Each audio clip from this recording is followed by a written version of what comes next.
Ito mga kaidol, oh, nakahuli ako dito. Dito ko pagdaan, bigla na lang mayroon tumatakbo. Itong ibon na ito, oh, tikling. Nahuli ko dito. Hello mga kaidol. Adik yan na baga na may dana akong sinhulan mga pagsubmit. Hindi bagahag na naman. Kay damot siyot, oh. So, tara. Kung ano hindi, nakikita nito may Tara. O kung humabog ano? mabog ilibal, nakikita kung may ini. Mga ka-idol, mayroon ako mga katanungan sa kanila. Yung ito, mag-asawa kasi ano lang, joke-joke lang to at saka patawa at para hindi naman po, kahit nandito po kami nagtatrabaho sa palayan, para mawala po yung mga pagod, ganun, para mas maganda, hindi seryoso kasi may patawa para mas maganda yung pagtatrabaho dito sa palayan para yun. Okay, sige, magtatanong naman ako kay Linlin. O sige Tatang, ikaw na lang yung tanongin ko ulit. Maliban lang Tatang, yung sinasabi mo maganda, yung katawan ni Linlin, ano pa yung nakita mo? Tatang. Maganda siya. Maganda. Isip yan ng trabaho yan. Oh, matyaga magtrabaho. Saka yan, saka yan magbaligyan ng gulay. Ah, gulay. Bigas-bigas na siya. Makabigas-bigas. Ay, ganun pala. Makapal yan ng kastusay. Ganun pala. Kaya pala siya masipag at nagustuhan mo. Ayan. Kastusay, bigas. Masipag pala siya magtrabaho, magbinta-binta ng mga gulay-gulay. Yan, hindi yan nakakapagsalita yan. Kasi yan, inuuwa mo siya. Kasi walang tubig. Mamara-mara yung siya abot ulman. Hindi man yan nakakainim ng tubig. Ito mga kaidol, sabi ng asawa niya, yung asawa daw niya, tuyo na yung yung dito lalamunan kasi hindi nakapagsalita. Mara yan. Maganda yan, kung pangit yan. Maganda kung pangit. Pero Tatang, kung para sa inyo, ito na ba yung asawa mo? Last mo na ba ito na mamahalin? Last na yan. Last na yan. Baga wala ka pang alinlangan. Katulad na magbabago kang asawa. Ganun ba? Yan. Oh, wala na. Yan ng bigas. Ganyan na lang. Ganyan na lang ito.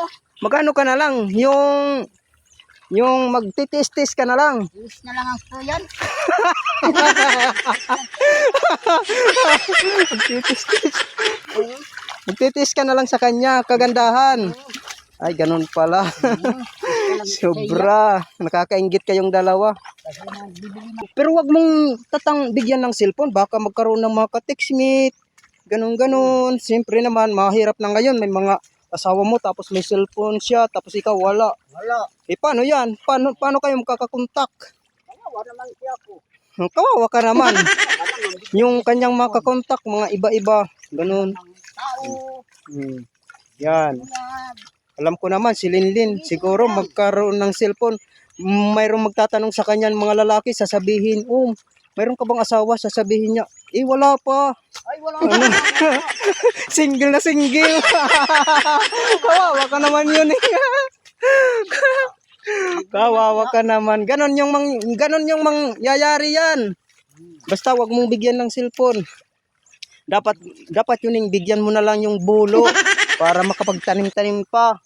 Gulay. Bulo na lang yung bilhin mo, wag ang cellphone. Kawawa. Para makakanin na ng balik ko susoy. Tang. Das ko na yung pakyanhay mo ha. Tang. Ano luwat? Adi yung asawa mo, tatanungin ko. Sa ngayon ba mag-asawa na kayo? Ikaw babae, hindi ka ba nagsisisi na si Tatang yung nasawa mo? Ano man, hindi ko man babaliwan. Wow!